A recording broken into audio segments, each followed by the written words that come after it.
migrar aqui entre os slides e a aula. Nós tínhamos parado aqui no Python Path, né?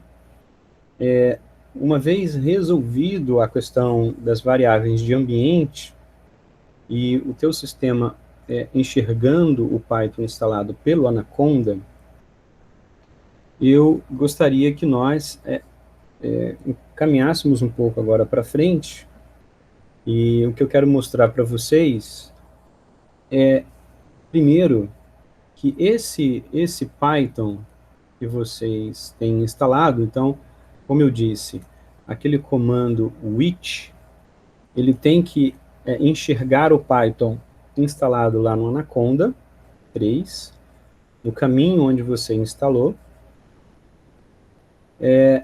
e você, uma vez executando no terminal o comando Python, ele vai abrir o prompt de uso do Python no terminal, tá?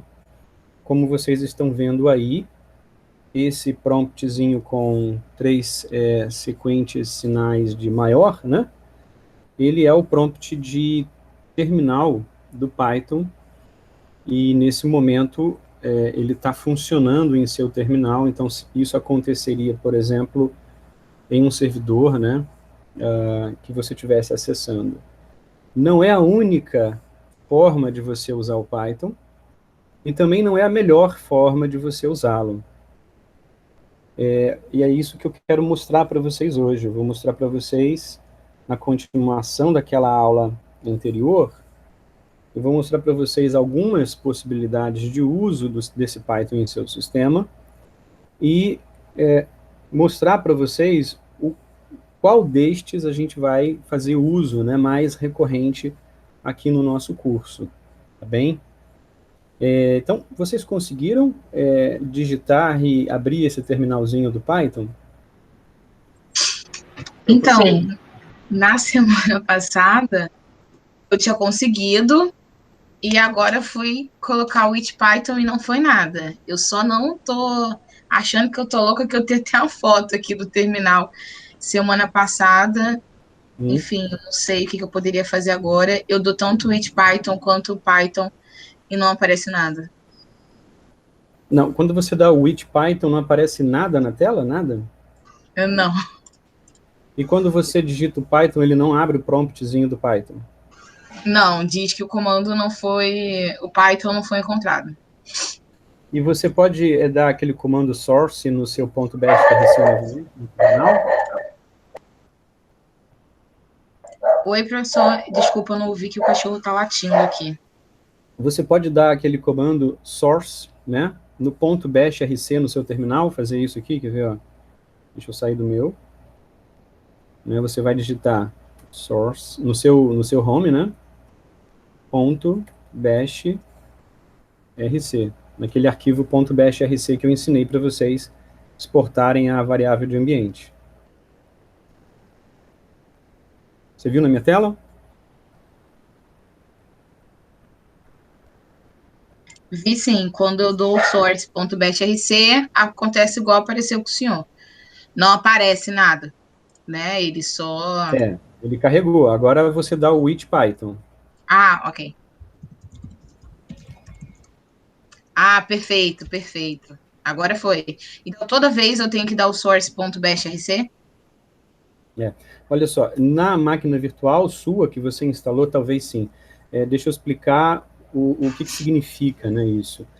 Tá, okay. No sistema operacional Windows, como que nós instalamos um pacote, né, no sistema operacional Windows? Geralmente, pacotes no Windows, eles são fechados, né, eles não são open source, você não acessa código-fonte, eles são instalados a partir de um arquivo chamado executável. E esse executável é ele quem vai fazer toda a parte de configuração, compilação e a instalação, de fato, dos arquivos, bibliotecas do sistema, geralmente no Windows, no caminho padrão de arquivos de programas. Então, você não vê o que o programa de fato está fazendo, mas por trás ele está fazendo isso. Ele está primeiro rodando uma configuração, né, configurando o sistema, depois ele vai compilar, e por fim ele vai instalar os arquivos no seu sistema. São 3 etapas. Da mesma forma, isso acontece no Linux, só que no Linux você enxerga e vê as coisas acontecendo, porque são, em geral, artigos de código aberto, open source. Então, aquela sequência no tutorial que eu ensinei para vocês, de *configure, make e make install, é exatamente a sequência de configurar, compilar e instalar os arquivos no sistema que o Linux faz. Esse padrão é sempre sobre o arquivo fonte, né, o open source que vem junto, zipado, ou então na extensão .tar.gz, que é uma extensão de compactação, né, compactação dos arquivos do sistema.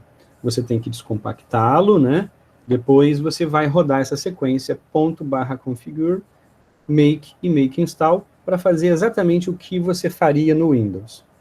No Windows, ao final da instalação, há um tempo atrás, hoje já não tanto, né, o Windows ele, aprendeu isso com o Linux, inclusive com o sistema Unix, mas mais frequentemente, há algum tempo atrás, você precisava reiniciar o Windows para ele enxergar o pacote que você havia instalado, né, e a configuração que foi modificada. No Linux, você não precisa reiniciar, nunca precisará reiniciar, e nunca você precisou, no sistema Unix, Linux, reiniciar o computador para que as configurações sejam aceitas, né? Você tem elas todas configuradas nesse .bashrc do usuário. Então, uma vez que ele, você configure ele, né, para ele apontar para os caminhos dos executáveis, bibliotecas e etc., assim como eu expliquei, sempre você dá o comando source nesse .bashrc, que ele vai carregar todas as configurações do sistema do usuário, ok? E aí os caminhos devem ser encontrados. Grande parte dos erros dos usuários no Linux em relação a erro de execução de um arquivo, ou ele vai falar diretório, arquivo ou diretório não encontrado, é certamente de configuração dos caminhos, dos paths, das variáveis de ambiente que não estão corretas para o usuário, entendeu?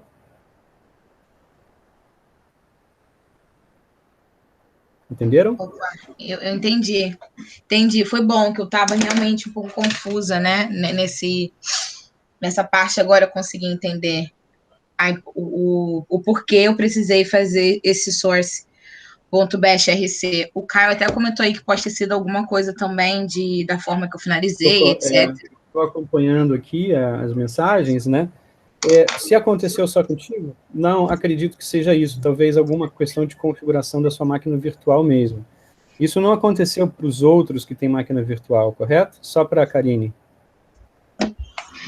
Aqui não aconteceu isso, não. Tá legal. Mas acho que ficou claro para vocês o que eu expliquei. Sabe por quê? Eu expliquei isso tudo dessa forma tão detalhada, porque alguns ainda estão com essa pergunta do ponto /configure, né? E o porquê daquilo, e não entendendo bem isso, né? Eu acho que dessa forma que eu expliquei aqui, ficou bem claro para todos, certo? Ficou sim. Tá? Bem, então, uma vez então que você agora, Karine, acha aí o Python no seu terminal, como eu disse, essa é uma forma de você acessar. Ele vai colocar na tela, né, imprimir na tela a versão de uso, né, e aí abre esse terminal, onde você aqui pode executar os comandos do Python, desde que os módulos que você vai querer acessar estejam instalados. Então, por exemplo, vamos aqui no meu slide para vocês verem e entenderem o que eu estou mostrando aqui. Veja que esse slide aqui que eu estou mostrando para vocês com esse exemplo É apenas demonstrativo mesmo, nesse momento. Nós vamos detalhar e esmiuçar cada uma dessas coisas ao longo das próximas aulas, tá? Mas aqui, o promptzinho, né, do Python que eu mostrei para vocês com aqueles três sequentes maiores ali, né? E aqui é uma forma que eu vou detalhar mais à frente, volto a destacar isso, não precisem aqui ficar preocupados com a sintaxe, eu vou explicar tudo isso mais em detalhes, mas nesse momento o que interessa é saber que math, como está mostrando aqui, é um módulo do Python que não é carregado automaticamente quando você entra no modo, como eu mostrei ali, de terminal de execução do Python. Então, esse math, automaticamente, ele não é carregado. Você tem que carregar ele através dessa sintaxe de chamada, ou seja, from math import tudo.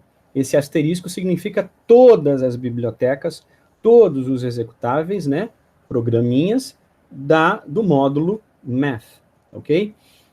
Então, vamos voltar lá no terminal, por exemplo, pi é uma função já pronta do Python. Só que se você digitar pi, ele vai dar erro e dizer que ela não foi definida. Por quê? Porque pi é justamente uma função daquele módulo math. Então, toda e qualquer função, pi, seno, cosseno, quer dizer, todas as funções trigonométricas, né, de operação matemática, elas ficam armazenadas naquele módulo math que você precisaria chamar para ele enxergar pi ou qualquer outra função dessas. Então, você poderia digitar aqui from math import asterisco, ele vai carregar todas as funções do módulo math, tá? E agora, você digitando pi, ele vai imprimir na tela o valor de pi, ou seja, agora sim ele consegue usar toda e qualquer função de math, ok? Ficou claro essa explicação para vocês? Sim, Tá? Eu vou adiantar algo aqui nesse próprio terminal, mas depois, mais à frente, a gente volta nesse comando.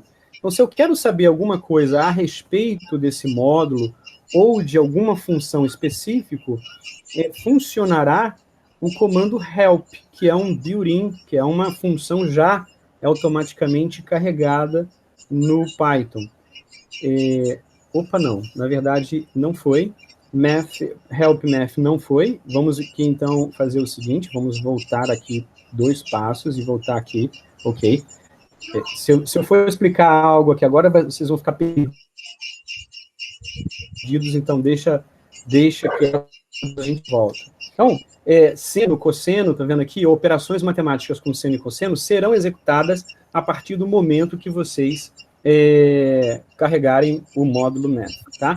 Eu não vou explicar o porquê o help não foi aceito aqui agora, porque eu vou falar disso mais à frente, aí vai ficar mais claro, tá bem? Vamos continuar aqui no slide, e a gente volta nesse ponto depois. No entanto, pessoal, observem o seguinte aqui no destaque na janelinha abaixo, e é até interessante, tem alguém que está com o áudio aberto, eu acho, deixa eu ver aqui, pode ir, acho que é o Matheus, por favor, Matheus. Foi mal, era o ventilador aqui, desculpa, foi mal. Isso, é porque estava dando um barulhinho, aí estava, ok, beleza. Então, olha só, aqui embaixo tem um destaque que eu gostaria até de mostrar a vocês, é bem interessante esse destaque, para o seguinte, que, embora de fato vocês vão perceber, né, a versatilidade do Python, né, e o seu uso cada vez maior e crescente, consolidado na comunidade de desenvolvimento de softwares, aplicativos nas mais diversas áreas, ele não vai conseguir bater, tá, em termos de velocidade, a programas ou códigos, né, em Fortran ou C++, para casos como esse aqui abaixo que eu estou mostrando, e nesse momento, mais uma vez, não interessa para vocês entenderem a sintaxe, isso eu vou explicar, né, passo a passo ao longo do curso, mas de forma resumida, esse trecho de código aqui em Python é um loop, né, for i in range len de x, esse len, depois eu vou explicar, é de length, que ele pega o tamanho de um vetor ou de uma matriz, né, de um dado, dentro de uma faixa que ele vai variar de 0 até o tamanho, né, e ele vai fazer um loop, ou seja, ele vai calcular essa iteração de seno em toda essa faixa de x, depois retornando o resultado. Loops como esse, de operação numérica, assim, ostensiva, ou seja, loops grandes de operações numéricas, usando bibliotecas matemáticas, funções matemáticas previamente implementadas já no Python, inclusive, não são mais rápidas do que o mesmo processo feito em Fortran e C++, tá? Dependendo do código, logicamente, ele chega a ser até 20 vezes mais rápido no Fortran ou no C. E é legal, isso que já estava, né, preparado para a aula de vocês, eu falaria sobre isso, e é interessante porque hoje saiu, essa semana, saiu uma matéria bastante interessante, vocês estão vendo agora eu no browser aí, no navegador? Não estão? Com uma matéria bem legal sobre a pergunta: No Fortran? No Data Science in R and Python. Ou seja, fazer ciência de dados, ou seja, processamento numérico, né, em R, que é uma outra linguagem de programação muito utilizada, em especial para tratamento estatístico, né, essa questão de ciência de dados, do Big Data, assim como o Python. Não tem como você ter códigos extremamente robustos e rápidos, né, para tratar Big Data sem uso de Fortran, ou seja, somente com R e Python você vai ter o teu processo, você vai até alcançar, de repente, aquilo que você necessita, mas num tempo bem maior, né, de processamento. Então, é interessante isso, porque a linguagem Fortran, ela tem décadas, né? Ela foi, no pós-guerra, desenvolvida de forma bastante eficiente, e era até algumas décadas atrás a linguagem padrão, né, dos processos científicos na academia, mas ainda assim, até hoje, ela continua em desenvolvimento. Essa matéria destaca isso aqui abaixo, né, que ela ainda está em desenvolvimento, né, e isso tem gerado uma série de funções implementadas já no Python em especial, não tanto no R, usando o Fortran, né, usando o C, vou mostrar para vocês mais à frente, operando, digamos, em background, né, ou seja, o teu algoritmo, na hora quando ele tem que fazer um cálculo numérico ostensivo, né, demorado, com loops demorados, aí nesse momento o teu código em Python chama o Fortran e executa o Fortran em background, ok? Então, esse ponto aqui que eu queria destacar para vocês, importantíssimo, tá, em relação ao desenvolvimento. Bem, como vocês observaram, nós vamos usar o Python do instalador Anaconda, né, do ambiente Anaconda. Por quê? Porque, em particular, tem sido, assim, existem vários ambientes de desenvolvimento Python, tá? Não só o Anaconda, né? Como vocês observaram, quando vocês instalam o Linux, ele já vem com um Python instalado automaticamente no sistema. Muitos programas do Linux usam o Python, né, como ferramenta de execução, mas ocorre que o projeto Anaconda, né, tenha sido talvez um dos mais consolidados, robustos projetos de desenvolvimento de Python, porque ele não só ele tem disponível uma série de ferramentas prontas, né, de funções prontas de Python, como também eles desenvolveram, né, em Python, né, bibliotecas que já, digamos, existiam, por exemplo, no sistema Linux, para diversas outras funções, né, e com isso, você, dentro do ambiente Anaconda, você consegue acessar e instalar esses vários pacotes integrados do sistema. E também, vejam, a facilidade que ele tem de rodar, não só no Linux, mas também no Windows e no Mac. Então, você tem uma possibilidade bem enorme aqui de integração entre os sistemas operacionais. Bem, para fins, por exemplo, de vocês conhecerem um pouco mais a fundo depois o Anaconda, eu sugiro, desculpa, que vocês percorram aqui esse link, tá? Depois vocês podem assistir esse vídeo, é um vídeo de introdução, né, ao sistema, onde eles mostram as várias aplicações, e algumas dessas a gente vai fazer uso aqui durante o curso.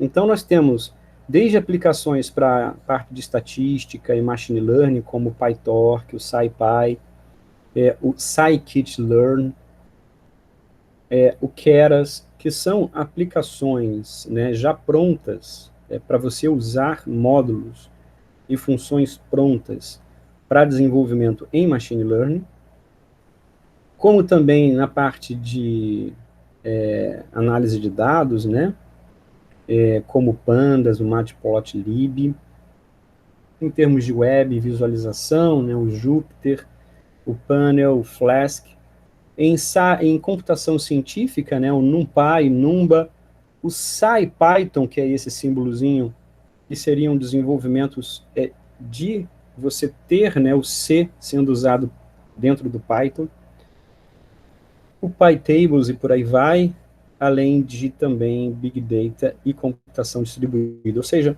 existem vários módulos, né, já implementados no Anaconda, né, e disponíveis para o usuário.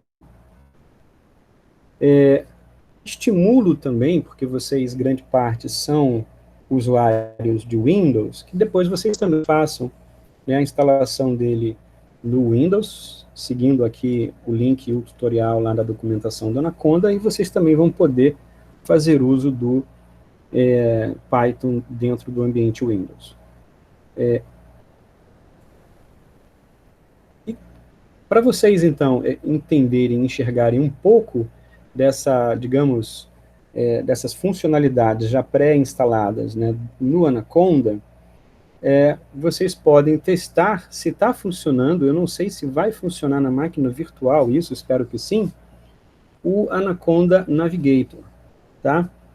Então, se vocês voltarem lá na tela, no terminal, e digitarem Anaconda, dando um tab, deve aparecer, espero, Anaconda disponível e Anaconda-Navigator. Aparece isso para vocês ou não?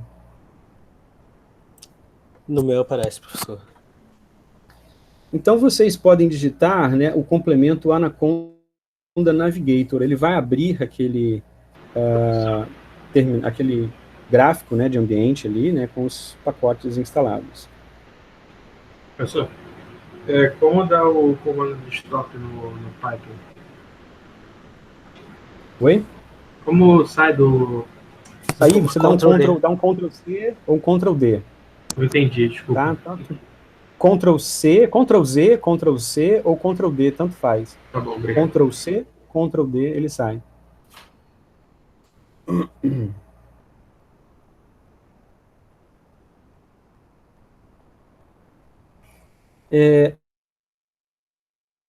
Eu tô e o Anaconda Navigator, ele acaba carregando muita coisa, né, gráfica. Pode ser que demore aqui até ele configurar e abrir tudo. Então é uma interface, né, do Anaconda.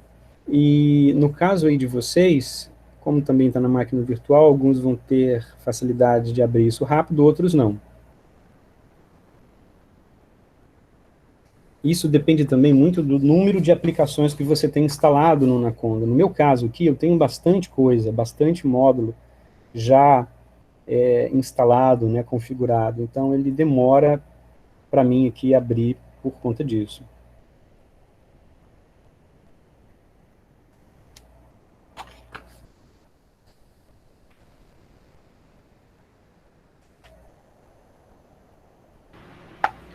O meu tá dando o arquivo ou diretório inexistente. Anaconda Navigator. Mas quando você quando você digitou Anaconda, dá um tab, ele aparece Anaconda Navigator? Aparece.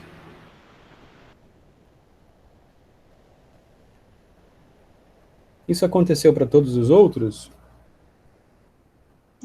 Não, aqui abriu uma janela tipo de browser da web mesmo, Anaconda Navigator. Normal. Isso, O meu também. Exato. O meu Isso também, que deve não abriu. acontecer.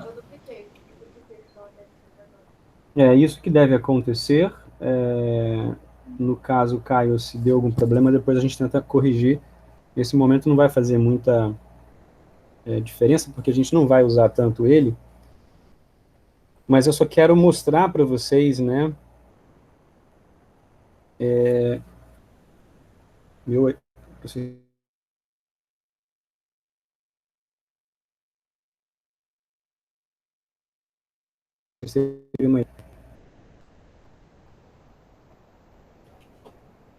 Professor, não sei se é a minha internet, mas não tá dando pra ouvir muito bem o seu, não. Travou sim. Oi? Deu uma travada. Eu acho que sua internet deu uma travada e toda a sua última frase não foi ouvida por ninguém. Eu voltei agora ou Tá dando uma deu uma travada travadinha? ainda, professor. Travou meu computador. Travou por conta do Anaconda Navigator aqui no meu laptop. Ele congelou minha tela aqui. Tá bem lento.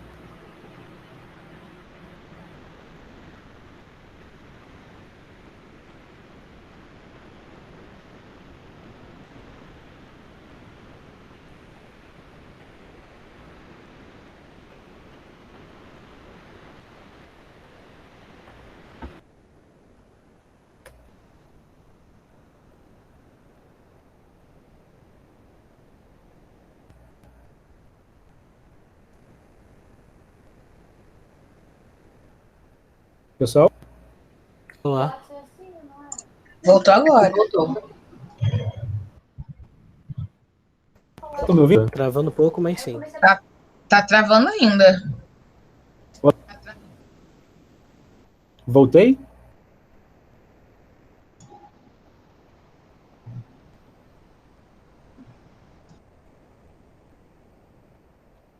Pessoal, estão me ouvindo ou Sim, não? estamos ouvindo, professor. Sim, sim. Ok. Eu tive que cancelar aqui o Anaconda Navigator no meu laptop, porque ele realmente ele estava regando demais aqui e travou tudo. Enfim, eu só queria, na verdade, mostrar para vocês isso que vocês estão vendo aí na tela de vocês, como a Ana havia falado. Vai aparecer tipo um browser com... Estão me ouvindo, não estão? Sim. Ou caiu de Sim. novo? Dá para ouvir, sim. Vocês vão ter aqui, olha, à esquerda, acima, os ambientes, tá? Que são exatamente esses aplicativos que, quando tem o ícone Launch, significa que ele está já instalado. Então, se você clicar, né, ele vai abrir um desses aplicativos no seu computador, e os outros que não tem isso, vão aparecer o ícone Install para vocês instalarem o aplicativo. E aí tem uma série de módulos que estão aí disponíveis. Vocês podem acessar, fazer busca e acessá-los. E vocês também têm links em Learning, vocês vão ter aí links de vídeos, de material didático, muitos desses, né, compartilhados pela comunidade do próprio Anaconda e de outros usuários do Python, que disponibilizam, né, esses materiais para os, né, usuários em todo o mundo. Então, vocês acessam aí de tudo e podem se programar para estudar um desses módulos, entendeu? No seu horário, enfim, por aí vai. Vocês vão perceber, a gente vai falar depois ali na aula, que deve aparecer para vocês alguns aplicativos que são chamados os aplicativos de ambiente de programação do Python, como, por exemplo, o Jupyter, tá? O Jupyter Lab, ok? E também aqui, olha, o IPython, o que no seu ícone, né, console QT, tá? E dependendo de, se você tiver, no meu caso aqui, se eu der um zoom aqui no meu slide, né, vocês vão ver, zoom in, que no meu Anaconda Navigator vai aparecer o Spider, que é um outro ambiente de programação do Python, né? Não aparece aqui, mas eu também tenho outros ambientes de programação, como PyCharm e etc. Vou falar um pouco sobre cada um deles e as funcionalidades de cada um. Enfim, vai aparecer então uma lista de aplicativos disponíveis para você usar dentro do seu Anaconda Navigator. É uma forma de você interagir com os aplicativos do Anaconda, tá? Em especial para usuários, por exemplo, Windows, que estão acostumados com as janelinhas, né? É uma facilidade de você abrir o Anaconda Navigator e navegar, né, justamente nisso, essa ideia, navegar nos diferentes pacotes disponíveis, nos aplicativos disponíveis que ele possui. Entenderam? Sim.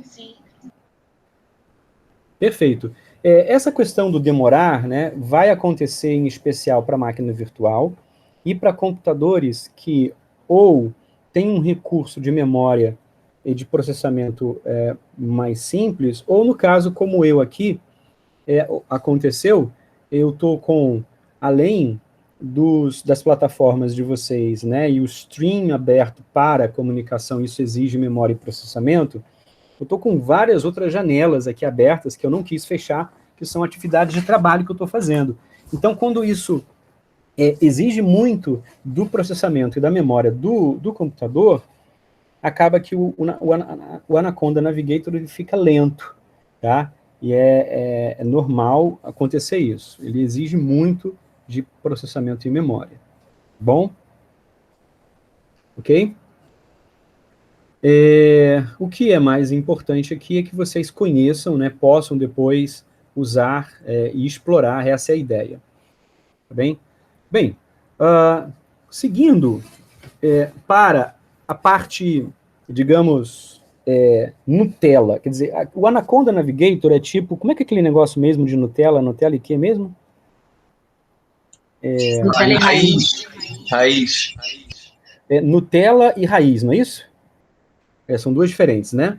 A comunidade Nutella é a comunidade que usa o Anaconda Navigator, né? Entenderam? E que é aquela facilidade de você abrir na janelinha e clicar no launch e tal. A galera raiz vai no terminal, explorar o Anaconda no terminal, né? Então, Se vocês entrarem no caminho onde está o Anaconda, tá? Ou seja, lá no terminal, se vocês migrarem para o caminho onde vocês instalaram o Anaconda, né, dentro da pasta do Anaconda, e derem o comando ls espaço menos rt, o que vocês vão ver é a árvore de diretórios do Anaconda. Tá? E o que eu gostaria, o que é importante vocês saberem aqui é o seguinte. Vocês conseguiram fazer isso na tela de vocês?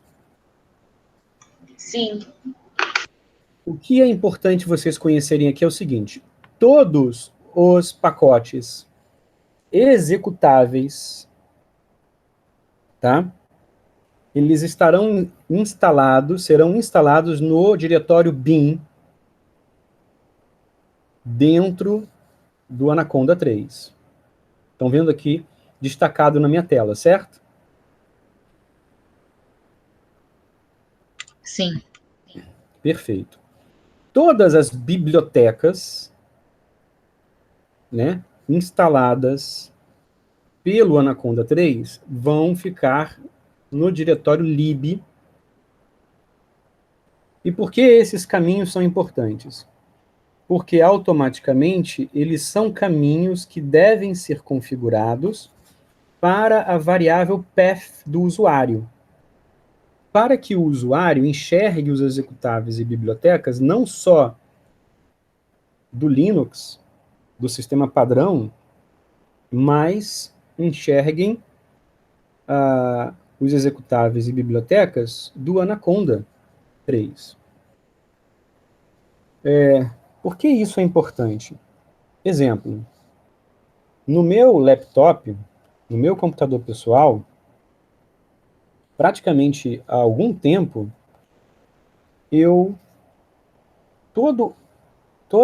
todo aplicativo, né, de Linux também tem para o Anaconda 3 instalado, bibliotecas, etc.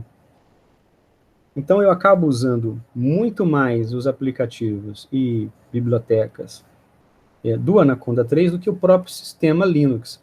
Então eu preciso configurar esses caminhos como padrão no meu path, para que os pacotes que eu vou trabalhar, instalar ou programar, eles enxerguem esse caminho, tá bom?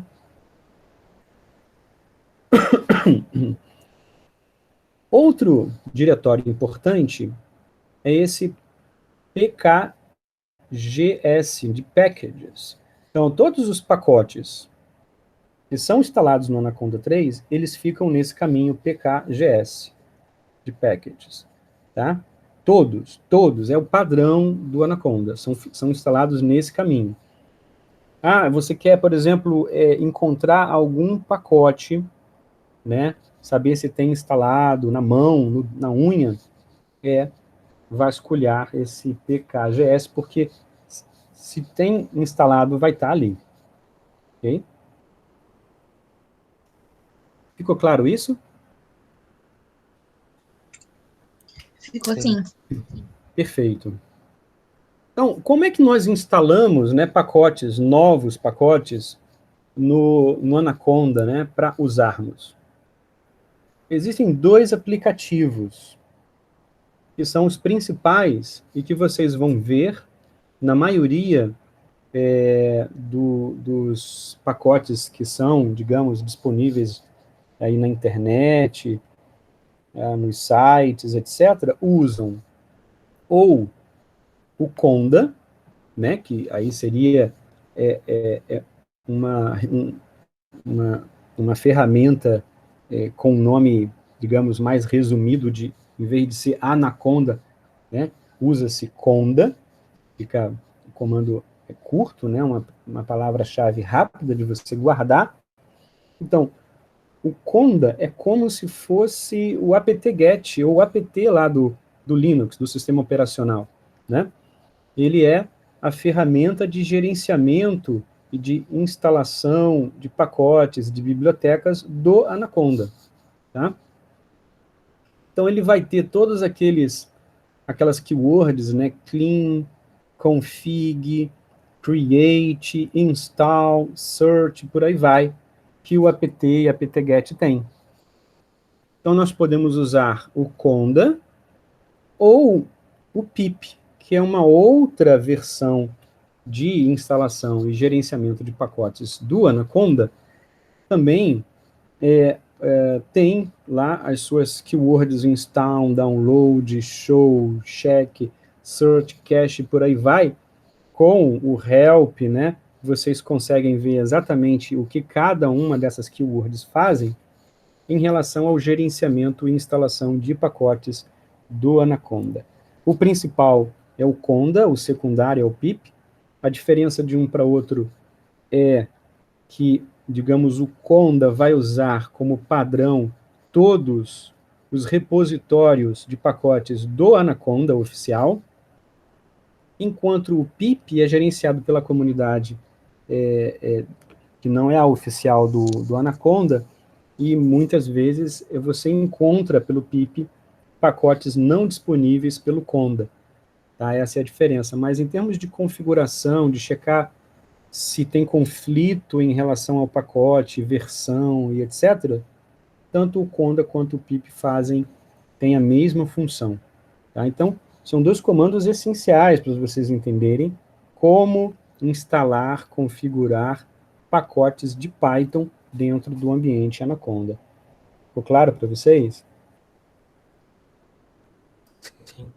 Sim, certinho. Tá? Perfeito.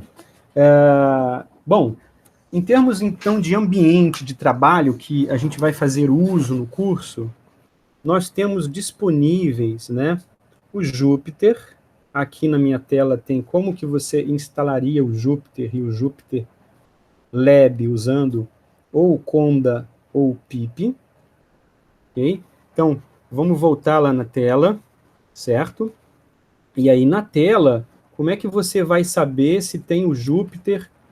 Bom, você pode digitar simplesmente Jupyter e dar um tab. Se você digitar Jupyter e der um tab, vai aparecer o que tem de Jupyter instalado no seu sistema, certamente. Se não aparecer nada, é porque não tem nada de Jupyter instalado. Estão vendo aí na minha tela que apareceu um monte aqui de Jupyter, Console, Kernel, Lab, por aí vai. O que apareceu para vocês? Não me apareceu nada. Não apareceu nada. Então, vocês precisariam instalar o Jupyter. No meu apareceu. Para quem apareceu, nossa, pode ser que... O teu apareceu o quê, Douglas? Olha, o meu apareceu Console, Kernel, Lab, Lab Extension, Lab Hub, Migrated. Acho que não tem todos que o seu tem, mas tem bastante.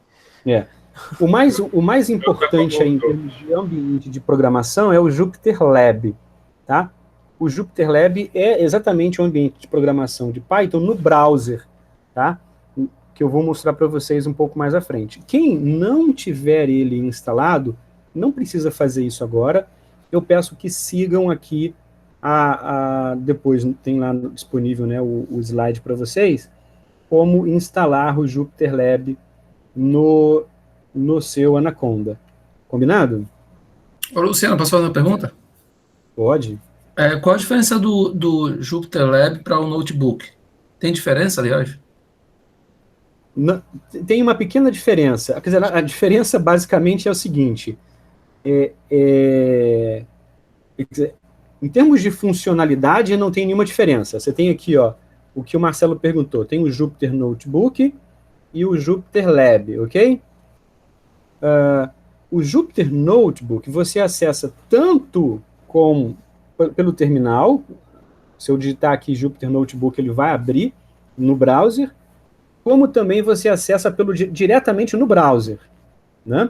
Ou seja, lá no link do browser do Jupyter, você tem um link que você abre o Jupyter Notebook. Ok? Beleza. A diferença é que o Jupyter Lab, ele vai carregar menos built-ins, funções já pré-instaladas, do que o Jupyter Notebook. Então, ele é mais leve, tá? Quando você abrir o Jupyter Lab e o Jupyter Notebook, existe uma pequena diferença também no layout de cada plataforma, tá? Então, o Jupyter Notebook, ele é bem cru em termos de user, ele não é tão user-friendly, enquanto o Jupyter Lab, ele tem um layout muito parecido com o IPython, né? Ele é bem parecido com o IPython em termos de layout, e também ele é muito mais rápido de processar as coisas do que o Jupyter Notebook. Ah, beleza. Okay? Então, mas assim, em termos de funções, carregar e programar, é a mesma coisa, não muda nada. Beleza, obrigado. Tá? A gente vai usar essas coisas durante o curso, então eu estou passando aqui mais rápido em termos de apresentação para cada um de vocês, tá bem? Então o Jupyter, ele é um ótimo ambiente de programação, é o que tem sido muito usado, tá? Por, enfim, programadores, os pessoal aí mais jovens, né? Galera mais Nutella vai, com certeza, usar o Jupyter e o Jupyter Notebook. Certo, Marcelo? Sim. Bom, um outro ambiente de programação interessante também, e disponível tanto para Windows quanto para Linux e também para Mac, é o Spyder, tá? Veja, pessoal, eu estou brincando aqui, né? Falei certo, Marcelo e tal, mas esses ambientes de programação, eu queria falar para vocês que é o seguinte, é igual a sistema operacional também. Ou seja, aquele que você melhor domina, que você, de repente, acha mais fácil de aprender, de usar, certamente vai ser aquele melhor para você, entendeu? É tipo assim, se a roupa lhe cai bem, né? Não tem por que trocar de roupa por uma outra, porque ela é mais bonitinha, ou porque ela é de uma cor diferente, não importa. Assim, o importante é você se sentir confortável com a roupa, né? Então, essa questão do ambiente de programação é muito de cada um, né? Então, o Spyder é um outro ambiente de desenvolvimento em Python, científico, tem várias funcionalidades, você consegue, por exemplo, ver o código e as linhas, e numa janela ao lado, o resultado do que você está executando, você consegue, ou seja, executar o seu código automaticamente na mesma plataforma, ver o resultado e ver o código. Enfim, tem algumas interessantes funcionalidades aqui para o Spyder. E um outro é o IPython. E o IPython é aquele que eu escolhi para a gente poder trabalhar aqui, certo? O IPython ele foi construído inicialmente pelo pesquisador Fernando Pérez, tá? Que foi o desenvolvedor, né, digamos, pioneiro, e o desenvolveu quando estava estudando lá na Universidade da Califórnia, em Berkeley. E qual é o motivo de nós escolhermos o IPython para esse curso?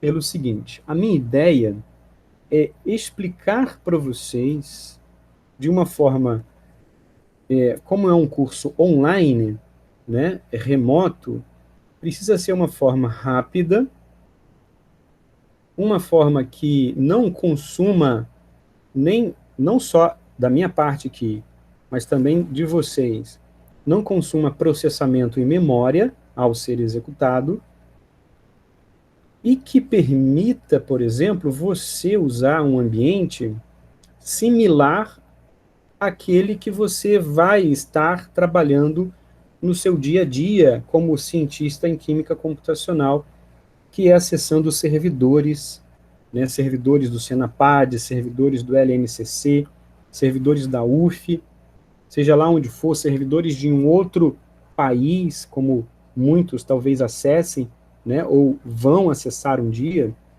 Então, você, quando acessa um servidor, você está num ambiente remoto, você não tem como ficar abrindo a parte gráfica nesses ambientes de servidores. Mas você pode abrir o IPython, ele vai estar disponível para você, né?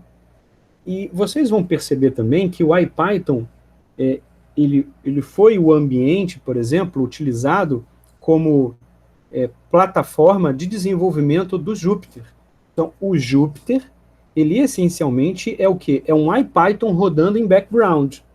Só que cheio de gráfico, de carregamento de processamento gráfico, de browser, etc. Então, por isso que ele fica pesado.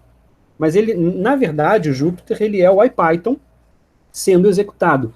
Tanto é que vocês vão ver depois, quando executarem o Jupyter Lab ou o Jupyter Notebook, a primeira mensagem que ele dá é justamente que ele está rodando o IPython, versão tal do IPython no ambiente dele.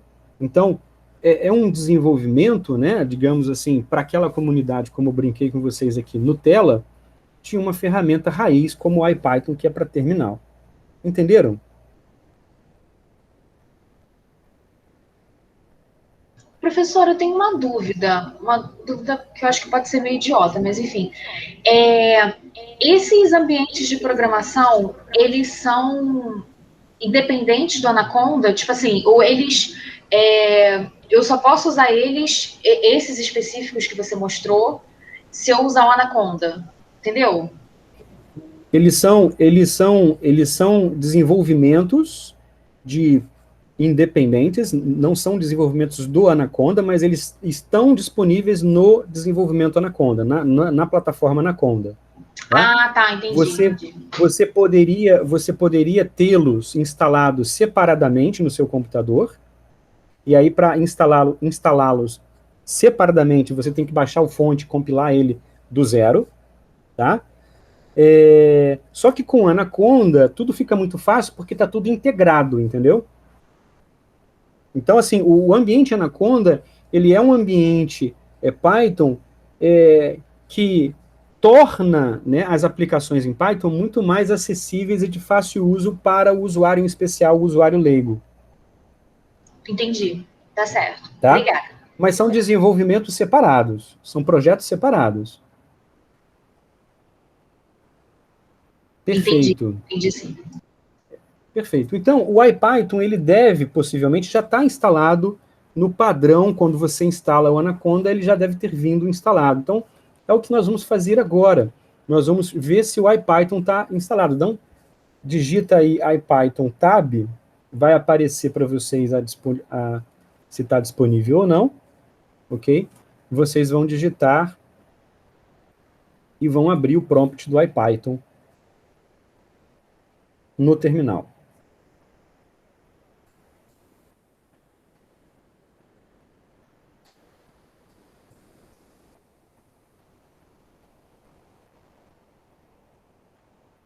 Conseguiram? Aqui foi, deu Eu certo. estou com o mesmo problema do navegador. Acho que eu vou ter que reinstalar o Anaconda novamente. O Caio não conseguiu, Caio? Não consegui, professor. Tá, eu vou continuar aqui, depois a gente resolve o seu caso, tá, Caio? Claro, Todos claro. os outros conseguiram? Sim. O silêncio significa que sim. Perfeito. Só o Caio que não, a gente resolve depois, Caio. Mas você pode acompanhar aqui na minha aula, na minha tela. Vocês vão ver, então, que no caso do IPython... O meu também não fui, não. Eu demorei porque eu estava tentando algumas vezes. Karine também não conseguiu. A gente resolve, então, Karine e Caio, mas acompanhem aqui, por favor, na aula e depois a gente resolve. Vocês vão ver que o IPython, ele vai abrir um prompt também de terminal um pouco diferente de quando você digitou Python só, né? No Python apenas eram aqueles 3 sinaizinhos seguidos de maior, né? E no IPython vai aparecer esse prompt aqui, né, in, e o número da linha que você está, ou, né, da saída que você está acessando no terminal. Tem aqui a mesma versão do Python que está sendo usada e a versão do IPython. Esse IPython é justamente de Interactive Python, e é um ambiente, vocês vão perceber, muito poderoso, muito de fácil uso, para você programar. Melhor do que você usar na linha de comando mais raiz ainda, o Python, como eu mostrei antes, tá? Rápido e fácil, tão rápido e fácil quanto o Jupyter Lab ou o Jupyter Notebook. tudo que você fizer no JupyterLab Notebook, você também faria aqui, com a facilidade de que aqui você faz no terminal. E vocês vão perceber que nós podemos usá-lo como de fato deve ser usado, um ambiente de programação, de você testar códigos, testar ideias. Se você errar aqui, ele vai dar o erro, e aí ele é iterativo, você consegue resolver as coisas direto nele. Então, da mesma forma, se você digitar aqui o pi, que eu tinha colocado antes, ele vai dar um erro, dizendo que a função pi não está definida. De novo, você pode dar o import from math, né? From math.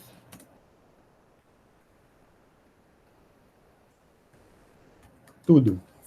Ups.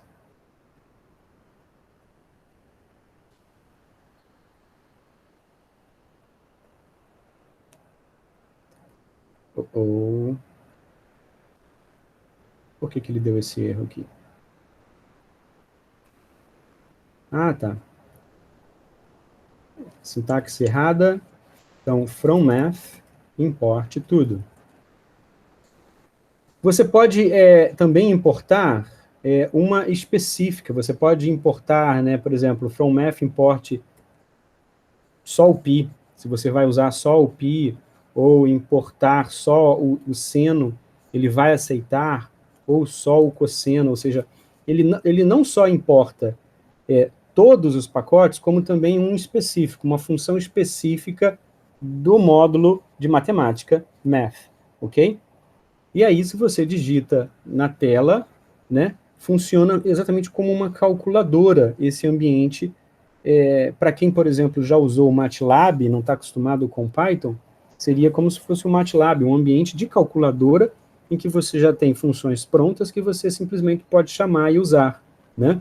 Então, eu vou rapidamente aqui mostrar para vocês que no Python, diferente como eu falei para vocês antes, do C, do Fortran e de outras linguagens de mais baixo nível de programação, em que você tem que declarar cada variável para o sistema, no Python você não precisa fazer isso. Então, se eu chegar aqui e disser para ele que A é igual a 2, ele vai entender que A é 2. Se eu falar para ele que agora A é 3, ele já vai mudar para 3. E é dessa forma que a gente declara variáveis. Então, eu estou declarando aqui que A, tá, vai receber o valor 2. Se eu disser B é igual a 3, ele está recebendo na variável B o valor 3. O último valor armazenado para A foi 3. Então, se nós dissermos que C é igual a mais B, ele agora vai fazer a conta, né, dos valores que foram armazenados nas variáveis A e B e vai retornar agora que C é 6. Então, funciona como uma calculadora. Se eu disser que D, por exemplo, é igual a 4 vezes A, né, ele vai fazer a multiplicação e vai retornar o valor de D. Ou seja, as operações matemáticas, a gente vai ver isso na próxima aula com mais detalhes, né, de mais, menos, divisão e multiplicação, vão funcionar no Python tal como em qualquer outra linguagem de programação. Isso não muda, né?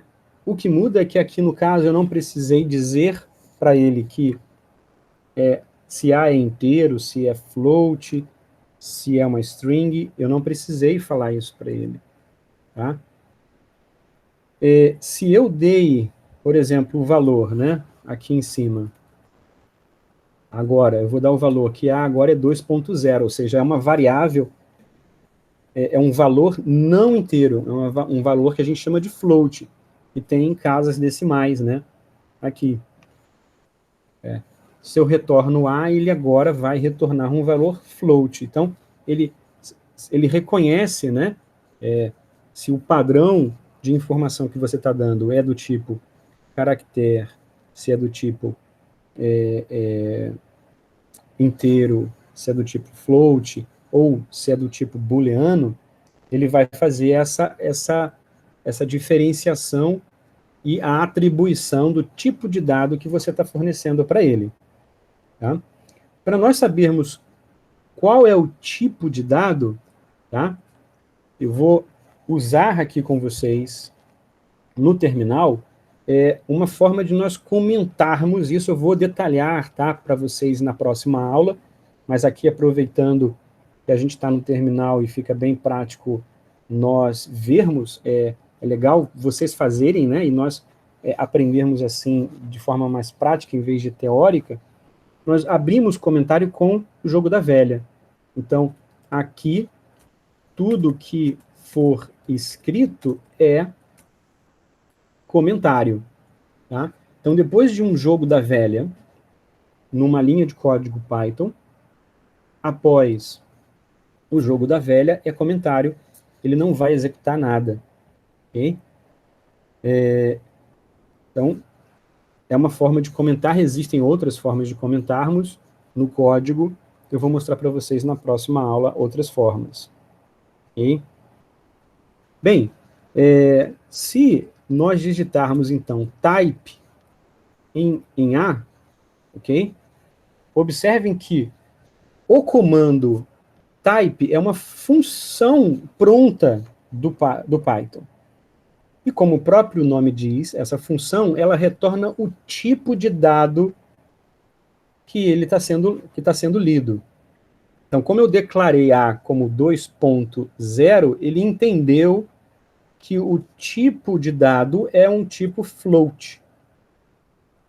Se eu digitar agora que A é igual a 2, então aquele último valor 2.0, ele não está mais armazenado na memória do computador, para ele A agora é igual a 2, e não 2.0.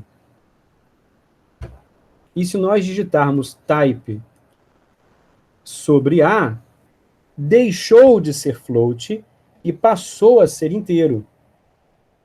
Então, observe que, dependendo da forma como você declara a sua variável no seu código em Python, né, você pode alterar o tipo de dado da forma, dependendo da maneira como você está expressando e declarando essa variável. Ele está aqui migrando justamente para inteiro, porque a forma como eu declarei esse valor de A foi uma forma do tipo inteiro, e não do tipo float. Ficou claro para vocês o que eu expliquei? Sim. Tá? Perfeito.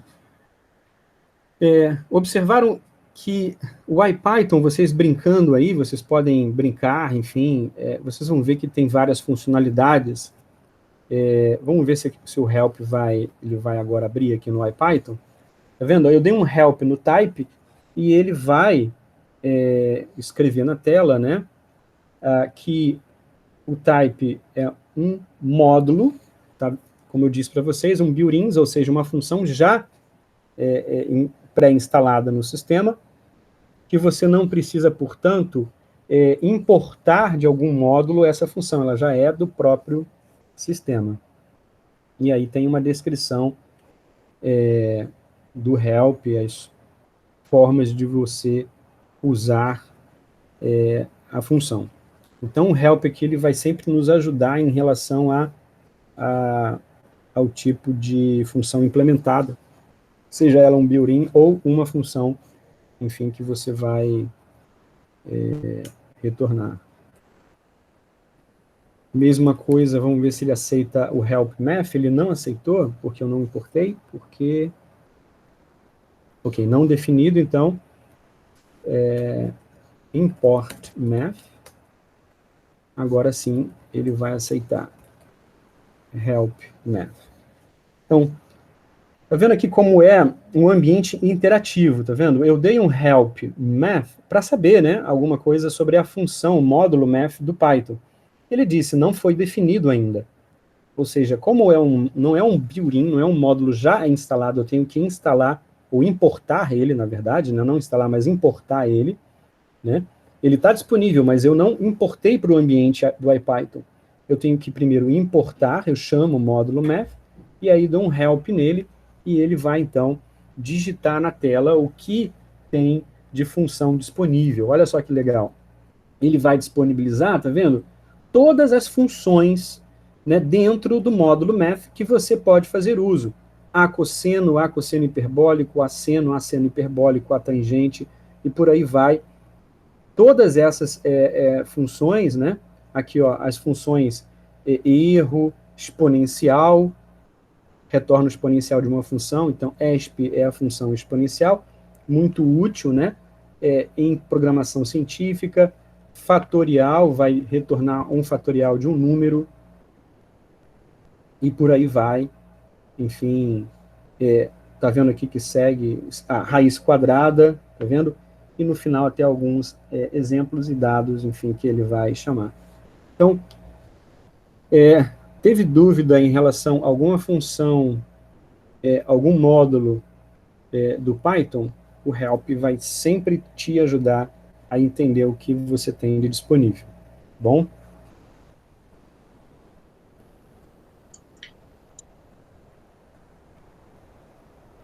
Onde eu estava aqui, então? Eu estava aqui na frente. Conda. IPython. Perfeito.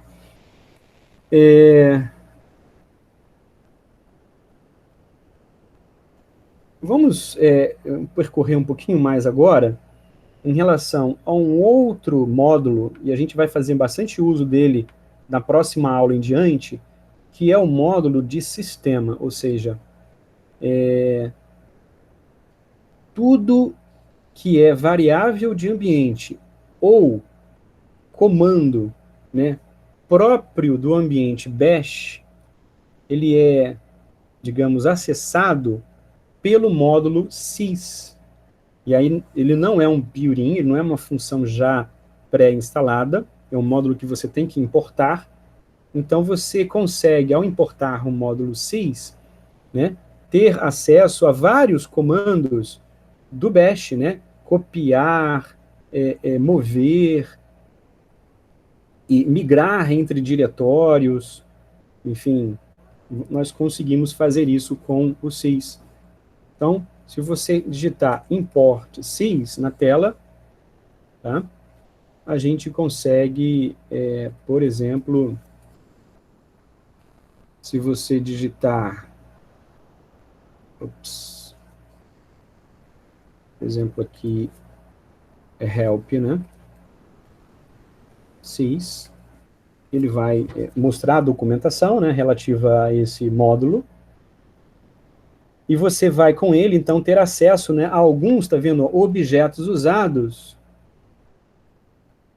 tá, funções, né, para você interagir com o ambiente muito parecido com o ambiente, digamos, bash, né, então as variáveis aqui, ó, path, modules, argv, tá, que eu vou detalhar para vocês depois, cada uma dessas com calma, né, e outras built-ins dentro do ambiente sys, a gente vai fazer uso dele, fica automaticamente disponível ao você carregar.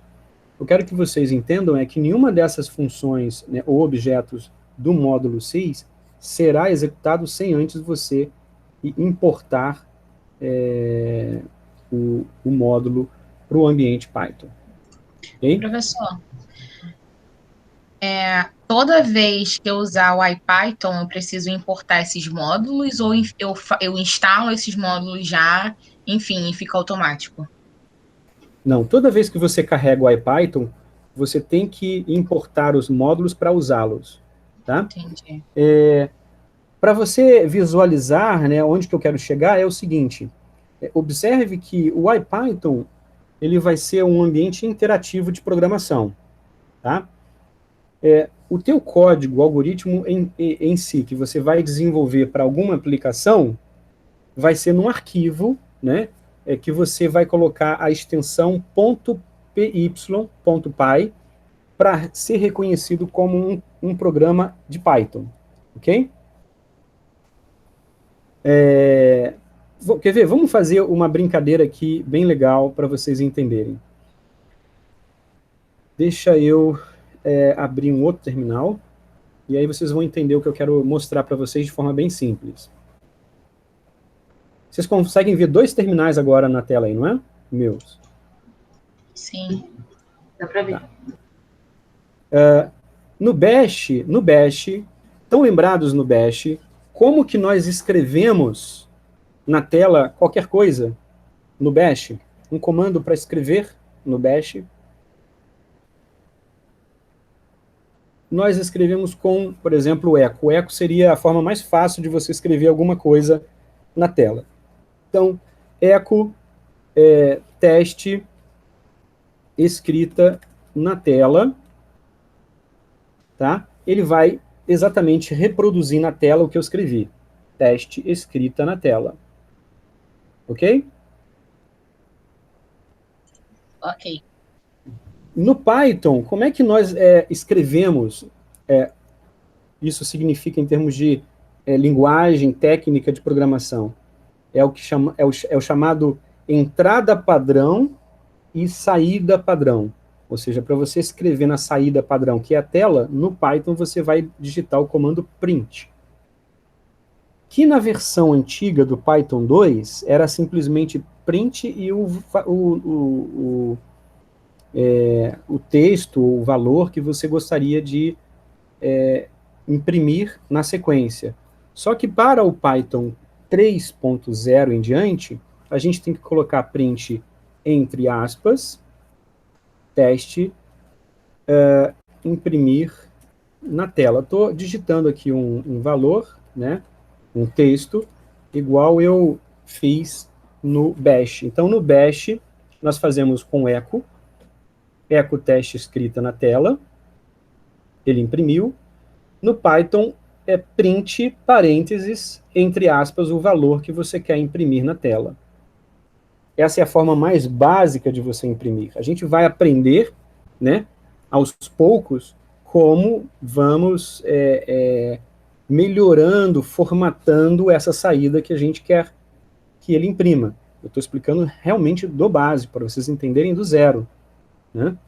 Talvez alguns de vocês já saibam disso, isso não é novidade, mas para quem está começando e não sabe nada, isso é importante a gente, nesse momento, saber. Perceberam a diferença, não perceberam? Ok? Então, eu vou adiantar aqui algo para vocês da seguinte forma. Eu quero, então, criar um programa simples, agora só que no arquivo texto, que eu vou executar. Então, por exemplo, eu vou criar um arquivo no VI, e como que nós geramos, né, esse arquivo de programa no Python, para que o sistema entenda que é um programa em Python. Então, eu vou digitar jogo da velha, tá? E vou dar para ele o caminho /usr /bin /env Python. O que eu estou dizendo? Eu estou dizendo a ele que o comando do Linux, do Bash, env de ambiente, de environment, de programação, vai ser um programa, um código em Python. E eu disse aqui para ele que vai ser o Python. Então, o /user /bin é o caminho padrão que está no PF, tá? E o env é o executável de ambiente da linguagem que você vai usar. Se eu colocasse Bash aqui, ele ia entender que seria um programa em Bash. Estou dizendo para ele que não, é um programa em Python, né? Vou passar aqui e vou exatamente colocar aqui o que eu fiz. Vou copiar agora aquele código simples que eu coloquei lá no IPython interativo e vou escrever ele aqui, certo? E vou salvar isso com um nome, tenho que dar um nome para esse códigozinho, teste imprimir.py. Pronto. Isso está salvo aqui, ó, no meu diretório com esse nome, teste imprimir.py. Certo?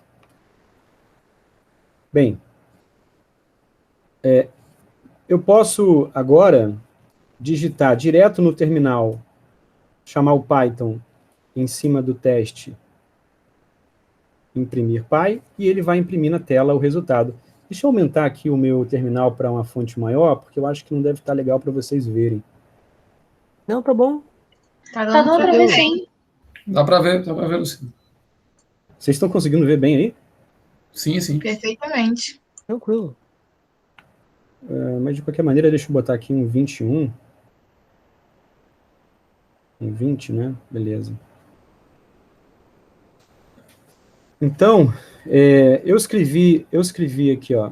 Eu executei Python, teste, imprimir, e ele digitou na tela exatamente aquilo que saiu aqui, tá vendo? No IPython, tá? Aí você pode perguntar assim, né? O usuário que já sabe, já conhece, pode perguntar assim, professor, eu tenho que colocar esse hash user bin env Python para ele reconhecer que isso é, de fato, um código em Python? Será que ele não executaria sem isso aqui em cima? Gente, não nenhum problema. A gente pode fazer isso aqui para vocês verem o que vai acontecer. Eu vou simplesmente salvar agora sem aquela linha e vou executar o Python. E ele vai também executar da mesma forma. Por que aconteceu isso? Porque, na verdade, veja, o que vai importar para o compilador, né, aqui no caso o Python, interpretar o código que você colocou e gerar o resultado, é se a sintaxe, a estrutura e as funções que estão nele estão corretas. Se tiver, não precisa daquele cabeçalho que eu escrevi antes. Esse cabeçalho que eu escrevi antes no arquivo para executar é muito importante para um ambiente de desenvolvimento, né? Então, você está desenvolvendo em grupo, em comunidade, um código que não só você vai usar, mas outros vão usar, é importante que você diga logo no início que tipo de código é esse, porque não é regra que todos, ao abrir, vão automaticamente reconhecer, isso aqui é um Python, isso aqui é um C, isso aqui é um Bash, isso aqui é um Julia, enfim, é importante que você diga. E é importante também, eu ia falar isso na próxima aula, né? Mas já adianto aqui, o que eu ia falar, que você comente, né, o teu código. É uma recomendação de boas práticas de programação. Assim como tem lá boas práticas, né, de laboratório, boas práticas de várias coisas que são importantes serem protocoladas, documentadas, é importante a gente ter boa prática de comentar o código, né, e dizer o que está sendo ali feito. É uma prática que não é muito usada quando você está programando só para você, né, ou seja, você vai fazer um programinha lá, que a função dele só interessa a você e mais ninguém, beleza. Então você acaba não fazendo, não tendo esse costume. Mas quando você está num ambiente de desenvolvimento, né, em que você precisa que o outro aluno entenda, que o colega seu de trabalho entenda, que outros possam mexer, é importantíssimo que você comente esse código para que quem for mexer entenda o que está sendo feito. Entenderam? Sim. Entendi. Então, aí você comentou lá, o que você comenta não vai aparecer, né? Não vai surtir efeito ali. Perfeito? Então, é assim que mais ou menos funcionaria. Você pode usar o IPython ali como uma forma de você testar a sua ideia, seu código, né? E aqui no terminal, ou no editor de texto da sua escolha, do seu uso, você vai colocar o texto final que funcionou, que foi testado previamente no IPython, e você vai executar ali no terminal. Ok? Bem, passando um pouco adiante, existem alguns atalhos interessantes para funcionar, para você usar o IPython da melhor forma possível. Que são esses atalhos, ou formas, né, de você executar as funções que ele tem disponíveis de forma rápida, direto pelo teclado. Então, um Ctrl+Shift+V, da mesma forma como em outros ambientes, vai colar, Ctrl+C, ele vai cancelar, né, o código, ele vai interromper o código, Ctrl+A, ele vai mover o cursor para o início da linha, Ctrl+E, ele vai mover para o final, né? Isso é interessante, começa a ficar... lógico que você não precisa lembrar de tudo aqui, mas ter isso aqui escrito e você poder, de vez em quando, como é que eu faço tal coisa? Aí dá uma olhada, e aí com o tempo de uso você vai se acostumando, né? Então, a gente estava aqui, tipo, print, né? A mais B, aí você quer voltar para o início da linha, Ctrl+A, quer ir para o final, Ctrl+E, né? Então você não precisa ficar digitando isso, você Ctrl+E, Ctrl+A, quer dizer, ajuda, na hora de programar, esses caminhos, esses atalhos, eles ajudam muito. Vocês viram aí, entenderam? Fazer isso aqui, ó, tentam fazer aí, né? Então, às vezes você está numa linha de programação longe, você quer voltar, aí você, em vez de voltar com a setinha, você vai para o final com o Ctrl+E, e o Ctrl+A ele volta para a primeira linha. Vocês viram fazendo aí ou não? Sim, sim. Tá? O Ctrl+U, ele vai descartar tudo que você digitou, então você está lá digitando um código, aí você viu que você digitou alguma coisa errada, não era isso, então o Ctrl+U ele apaga tudo de uma vez. Então você não precisa usar o backspace, né, que vai apagando uma a uma. Então você dá um Ctrl+U, ele simplesmente deleta tudo. Tá? O Ctrl+B e Ctrl+F, ele vai mover o cursor, né, um caractere à frente e um caractere atrás. Então, se você tiver aqui, por exemplo, Ctrl+B, ele volta um caractere, Ctrl+B de novo, e o Ctrl+F ele vai para um caractere na frente. Seria como um setinha para frente ou setinha para trás. Então, dependendo da sua esperteza aqui no teclado, você acaba usando a setinha ou o Ctrl. Eu prefiro a seta. O Clear, ele vai apagar a tela. E aí, importante é o seguinte, olha, o uso do Clear. Vamos colocar aqui, A é igual a 3, B é igual a 10, C é igual a 2. Eu declarei 3 valores às variáveis A, B e C. Vou digitar Clear, e o Clear, ele apaga a tela, mas não apaga o valor, tá? Que você declarou.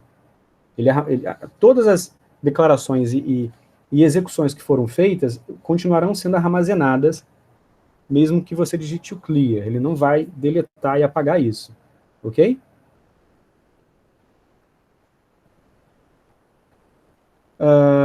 Por fim, o Python, né, uma coisa aqui agora filosófica, só para a gente finalizar, chegando no final, script ou programa, né? Enfim, é uma coisa, em termos aqui filosófica um tanto, mas esse texto foi tirado aqui do Python Script for Computational Science, um livro bem interessante, bem legal, que eu inclusive acho que disponibilizei para vocês lá, que, digamos assim, ele, embora possa ser usado, né, como um script, simplesmente como a gente usa o Bash, o Awk ou o sed, que funcionam como script, mas o Python é muito mais do que script. Ele é um programa mesmo, onde uma linguagem de programação que você pode programar ferramentas e aplicações extremamente complexas, bem complexas, muitas hoje embarcadas aí na web já são feitas em Python, tá? Então, ele é um ambiente de programação e de orientação ao objeto, né? Uma linguagem orientada, né, ao objeto, da mesma forma como o C++ né, e o Fortran 90, né, e o Fortran nas suas versões mais novas são. Agora, como eu tinha dito antes, em termos de computação científica, na hora quando você tem que fazer o serviço pesado com números, ele vai ter, sim, uma certa desvantagem em relação às linguagens, né, mães como C, C++ e Fortran, que são sumariamente linguagens de cálculo numérico, né, programação científica. E para finalizarmos aí por hoje, eu queria deixar essas referências aí para vocês nos links, tá, de acesso. Todos esses são os principais links de acesso. Esse aqui acima é de um livro que eu disponibilizei para vocês no Classroom, que é o Think Python, que é um livro do Alan Downey muito, muito famoso e usado pela comunidade. Ele também está disponível na Amazon, e o código inteiro do livro também está disponível nesse link aqui do próprio autor, né? Para documentação, os links oficiais criados lá originalmente pelo Van Rossum, né? São as melhores, digamos, se você tem dúvida, procure a documentação nesses links, porque lá você vai encontrar com uma busca simples, não só a sua ajuda, a ajuda que você precisa em relação à sua dúvida, como também exemplos de códigos e de algoritmos. E coisas que nós vamos falar mais à frente, na parte mais avançada do curso, né? Nós vamos fazer uso dos módulos NumPy, SciPy, Matplotlib, que são desenvolvimentos em Python para computação numérica, para computação científica e para plotar gráficos 2D, 3D, nas mais diversas formas. Esse último link aqui é o link oficial criado pelo próprio Guido Van Rossum, tá? Onde ele formaliza ali alguns guias de estilo, né, de programação. Bem, acho que por hoje eu gostaria de mostrar para vocês, era isso aqui. Então a gente já conhece o ambiente IPython, a gente já sabe mais ou menos algumas coisas básicas, e aí na próxima aula a gente vai agora para, de fato, avançarmos em coisas mais profundas, mais complexas, como tipos de dados, né? Depois nós vamos falar dos principais modos de interação, de loops, e como que nós manipulamos, né, esses tipos de dados, quando ele é caractere, quando ele é numérico do tipo inteiro ou do tipo float, como que nós organizamos num código as variáveis que são locais e globais, né? E aí depois vamos avançar para os loops for, while, e assim por diante, até aos estágios mais avançados do nosso curso. Eu primeiro preciso passar tudo que é básico em termos de Python para vocês entenderem, né, como que funciona. Vez ou outra eu vou trazer exemplos que estão linkados e associados com os tipos de dados e arquivos que vocês manipulam, né, como outputs e inputs, a parte de química computacional, como também vou trazer para vocês exercícios desse tipo, mas essencialmente nesse início vocês vão ter que treinar bastante em cima dessa sintaxe, né, de tipos de dados e como manipular dados, né, ler um arquivo, né, escrever um arquivo de saída, porque sem essas funções básicas não adianta você querer migrar para um código avançado lá na frente, de você analisar, né, um arquivo, digamos, do Gaussian ou do Orca, seja o que for, se você não sabe ler o arquivo, se você não sabe como ler uma string, como ler um inteiro, como manipular uma string ou um inteiro dentro do seu código de programação, sem saber o básico, é igual você se comunicar, né? Para você formar uma frase, você precisa saber exatamente como que você estrutura e constrói a frase para que você seja compreendido pela pessoa que você está se comunicando, senão não vai ter como a pessoa te entender. Da mesma forma que a gente precisa conhecer essas ferramentas, esses conceitos básicos, para a gente poder, né, ter o mínimo possível, ser capaz de escrever um código, mesmo que seja simples, mas que a gente seja capaz de escrever algo, além de simplesmente imprimir na tela o que eu fiz ali, que foi muito simples, ou aquele tipo Hello World que todo livro tem. né? Então, a gente vai caminhar dessa forma nas próximas aulas. Dúvidas? Fiquem à vontade.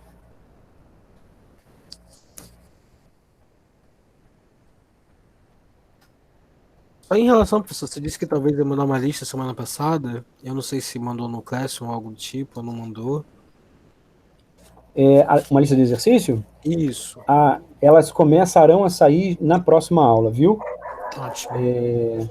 A gente teve, na minha programação, essa aula que eu fechei hoje, ela deveria ter sido fechada a semana passada, mas já era meio que planejado, né, assim, digamos, eu estava na expectativa que a gente tivesse, né, dificuldades em relação às configurações básicas, né, é normal, ainda mais online, alguns vão ter mais facilidade, outros não, dado o conhecimento prévio que cada um tem, mas é natural, eu como já disse, é importante que quem já tem a facilidade, já tem o conhecimento, tem a paciência e também possa auxiliar na ajuda dos colegas, e quem não tem ainda, que fique claro que eu vou ter a paciência de caminhar junto com você que não tem, que a minha ideia é ensinar do zero mesmo, passo a passo, tá bom?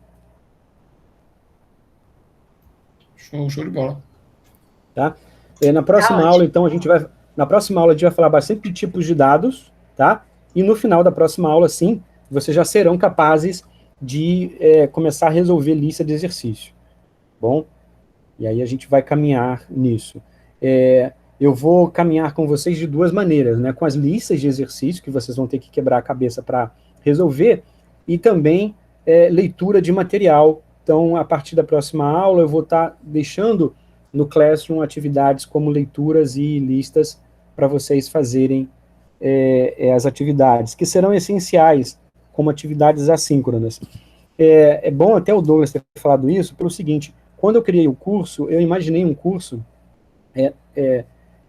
ele de 3 horas eu imaginei um curso, não de 2 horas, onde eu mostraria uma parte teórica e depois a gente migraria para a parte prática. Só que não existe no programa curso de 3 horas, ou é um curso de 2 ou é um curso de 4 horas. E aí, 4 horas eu também achei que talvez fosse não necessário, seria muito tempo, 4 horas. Então eu acabei criando, né, por limitação, um curso de 2 horas. Como é o primeiro, experimental, eu vou ter esse feedback se foi a melhor decisão no final, né, se de fato um curso para 2 horas, semana, ou um curso de 4, enfim. Porque um curso de 4 poderia ser dividido em dois módulos de 2 horas, ou um único módulo de 4. É uma experimentação que eu estou tendo, né, e eu vou ter um feedback, até vocês mesmos podem ser, né, esse termômetro, de saber se fica como 2 ou vai para 4, enfim, porque como é um curso teórico-prático, a gente está montando ele, então a gente precisa, só vai ter essa resposta realmente fazendo, né? Então, o feedback de vocês é bem interessante. Eu acredito que até agora, 2 horas, acho que vai dar para a gente conseguir caminhar, e aí, justamente por isso que eu vou ter que deixar, né, atividades assíncronas para pós-aula, para vocês fazerem e irem além da aula teórica, ou seja, a aula teórica vai ser, digamos, uma pensada, né, para vocês poderem ter um norte, né, ter uma direção de onde ir, né, para vocês poderem caminhar, e aí com as atividades vocês vão ter que executá-las para caminhar de forma eficiente. E é importantíssimo vocês já acessarem desde agora esses links como material suporte para as nossas aulas, tá bem?